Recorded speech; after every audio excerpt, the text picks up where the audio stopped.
जय श्री राम, जय श्री बालाजी महाराज। कई भक्तों के मन में ये संदेह रहता है कि नवरात्रि तो हम रखते हैं, पर नवरात्रि के 9 दिनों के अंदर माँ की कृपा को हम प्राप्त नहीं कर पाते हैं। नवरात्रि तो काफी लंबे सालों से रख रहे हैं। कौन सी ऐसी गलती आप करते हो, आज की वीडियो में पता चलेगा। ये गलती करते हो तभी माँ की कृपा आपको प्राप्त नहीं होती है, और तभी उस कृपा को आप जान नहीं पाते, उस कृपा को महसूस नहीं कर पाते। कौन सी ऐसी गलतियां करते हैं नवरात्रि में सबसे ज्यादा? पहले तो नवरात्रि का जो है मीनिंग समझ लीजिए। नवरात्रि क्या है? नवरात्रि जैसा कि आपको पता है कि चैत्र मास की, अश्विन मास की, ये 2 नवरात्रि जो होती है वो खुले तौर पर होती है। इसमें व्रत रखने की प्रक्रिया जो है मानी जाती है। उसके बाद जो है जो गुप्त नवरात्रि होती है वो साधकों के लिए होती है, तांत्रिकों के लिए होती है, जो पूजा पाठ भक्ति, जो विद्या की प्राप्ति की इच्छा रखते हैं, जो 10 महाविद्याओं की कृपा को प्राप्त करना चाहते हैं।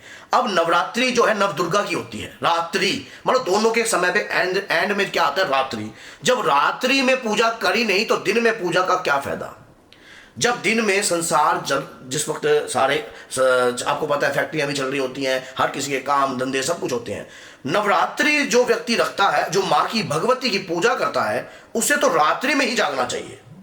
अब चाहे आप काम धंधे वाले हो, चाहे आप किसी भी प्रकार के हो, ये आपके ऊपर बात है। सबसे पहली बात, ये वीडियो उन व्यक्तियों के लिए नहीं है जो जीवन में मानो माँ की पूजा नहीं करना चाहते, सिर्फ एक नॉर्मल तौर पर आप व्रत पूजा पाठ करना चाहते हो तो आप अभी स्किप करके इस वीडियो को चले जाओ। जो चाहते हो इस कलयुग में माँ भगवती की शक्ति को जगाना, जो चाहते हो माँ की कृपा को प्राप्त करना, उन्हें नवरात्रि को समझना पड़ेगा।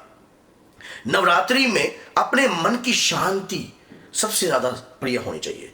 अधिक से ज्यादा लोगों से आपको बात नहीं करनी चाहिए। आप भगवती के प्रति पूर्ण रूप से समर्पण होना चाहिए। आपके मन में शंका किसी भी प्रकार की नहीं होनी चाहिए। अब मां की पूजा करनी होती है तो वो शांत मन से होती है। मन में अगर आपका लेन देन बहुत सारी चीजें चल रही हैं तो आप जो है भगवती की पूजा नहीं कर रहे हो, सिर्फ एक जो है फॉर्मेलिटी पूरी कर रहे हो। सबसे बड़ी बात नवरात्रि में सबसे ज्यादा दिक्कत करता है व्रत।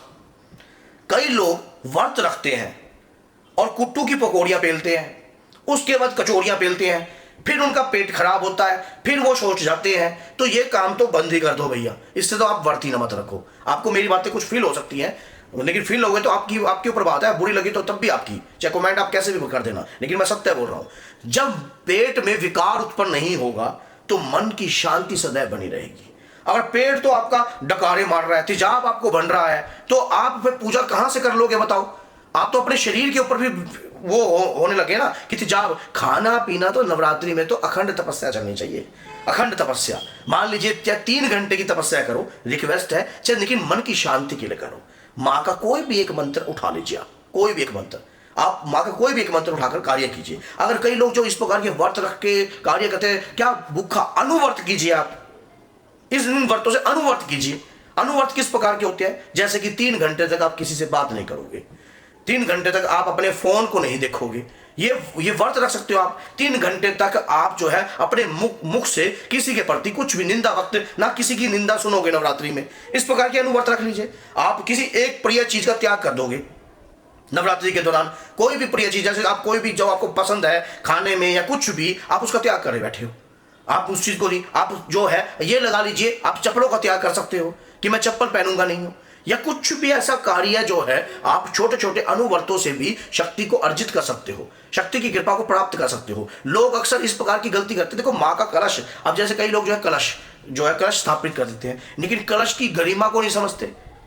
तो जब कलश की गरिमा के बारे में नहीं पता होगा तो कलश स्थापित करने का भी क्या फायदा है? तो सुख शांति और वैभव के लिए आप माँ की कृपा को प्राप्त कर रहे हो आपके घर में। और सबसे बड़ी बात यह है कि माँ तो पूजा कर रही है, लेकिन बच्चा बेड पर लेटकर मोबाइल चला रहा है। घर के अंदर और व्यक्ति जो है बाहर का भोजन करके आ रहे हैं। पहले उन्हें समझाइए कि नवरात्रि जो है बड़ी पावन होती है। इन दिनों प्याज, लहसुन, मीट, अंडा, दारू, इस प्रकार की चीजों का सदैव त्याग रखना चाहिए। और ये जो है वैष्णव रूप में पूजी जाती हैं। तो इस वक्त जो है इस प्रकार की अगर आप घर में पूजा करो और आपके बच्चे जो है बाहर, देखो छोटे बच्चों को खासकर समझाओ। अब आपके मन में अगर छोटा बच्चा तो कुरकुरा भी खा ले तो क्या फर्क है? फर्क कुछ नहीं है। जब माँ तो बच्चों को आशीर्वाद प्रदान करती है, लेकिन शिक्षा देने का कर्तव्य भी आपका ही है। जब तक आप उनको शिक्षा नहीं दोगे तो ये शिक्षा जो है फलीभूत नहीं होगी। फिर आगे वो परंपरा को कैसे चलाएगा?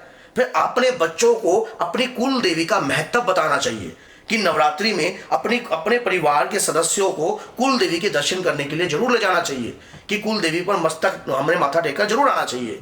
और क्यों? क्योंकि नवरात्रि में जो ऊर्जा कुल शक्ति की प्राप्त हो सकती है, आपको कुल की देवी की शक्ति प्राप्त हो सकती है। अगर जाना संभव नहीं है तो कुल देवी के नाम का पूजा पाठ जो है आपको घर में भी करनी चाहिए। नवरात्रि के अंदर, नवरात्रि के अंदर आप अपने इष्ट को प्रसन्न करने का भी प्रयास करना चाहिए। कुछ इस प्रकार की गलतियां जो हम करते हैं तो ये नहीं करनी चाहिए। हमें, अगर हमने संकल्प लिया, अखंड ज्योत लगाई है और अखंड ज्योत लगाकर आप बेड पर बैठकर आप टीवी चला रहे हो, टीवी का त्याग कर देना चाहिए, मोबाइल की और रीलों का त्याग कर देना चाहिए। पूजा करने वाले व्यक्तियों को इस प्रकार की चीजों से संबंध नहीं बनाना चाहिए, इस प्रकार की चीजों, क्योंकि मन की शांति ही सबसे बड़ी तपस्या है। आपके मन में माँ के प्रति शांति रहे, मन में शीतलता रहे और माँ का ध्यान आप कर रहे हो तो उस जगत जननी की अपार कृपा आपको प्राप्त होगी होगी, 101% होगी। कोई नहीं रोक पाएगा, मैं क्या, आप क्या, कोई भी नहीं। वो तो आएंगी आपके पास, क्योंकि आपने अपने मन को शांत रखकर उन्हें प्राप्त करने की इच्छा जाहिर की है।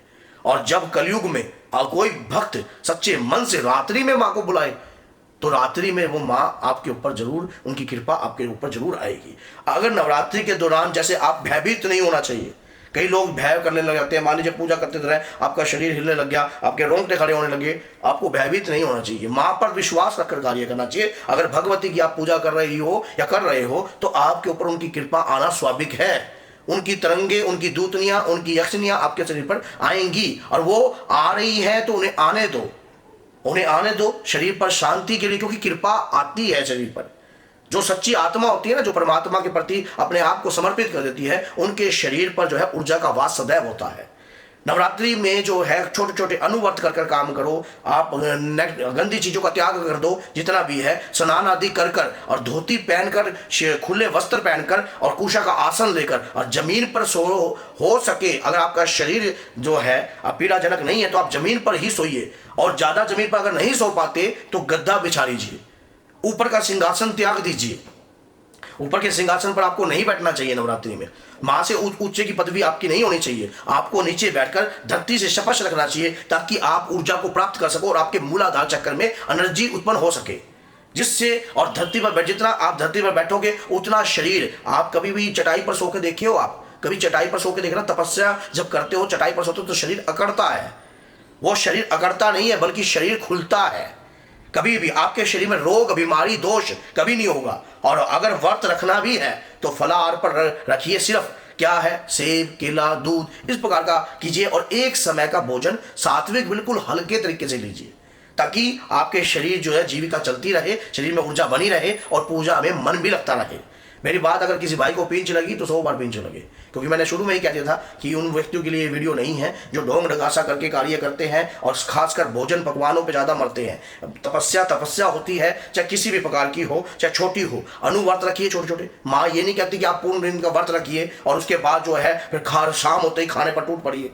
सिर्फ छोटे छोटे अनुव्रत रखने से भी शक्ति आपके अंदर उत्पन्न हो सकती है। जब आपके अंदर सहन करने की शक्ति या कोई चीज त्याग करने की शक्ति उत्पन्न होने लग जाएगी तो आपको माँ की दिव्य कृपा भी प्राप्त होने लग जाएगी। तो अगर ये वीडियो अच्छी लगी है तो अपने तक ना रखकर 10 लोगों तक जरूर शेयर कीजिए और आपको फिर कृपा की प्राप्ति अवश्य ही प्राप्त होगी। तो बोलिए जय सीता राम, जय माता की।